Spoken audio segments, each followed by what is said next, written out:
Are you looking for something fun to do with your kids that doubles as a snack and a craft?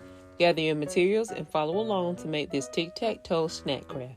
You need graham crackers, hard candies, and pink candy melts. Place the candy melts in a small bowl, add a little olive oil, and microwave for 30 seconds, then stir. Continue to do this until the candy is melted.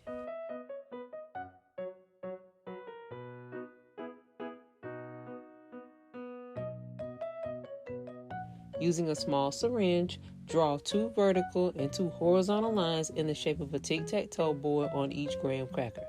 Let them dry for about 5 to 10 minutes.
Use 2 different color hearts and play tic-tac-toe.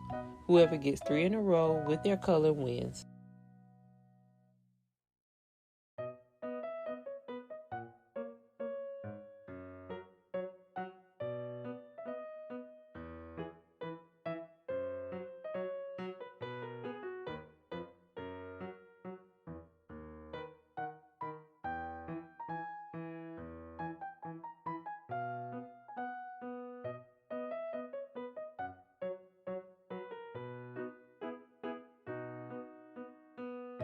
They can be stored in an airtight container or served as a snack after playing. Thanks for watching and make sure to like and subscribe.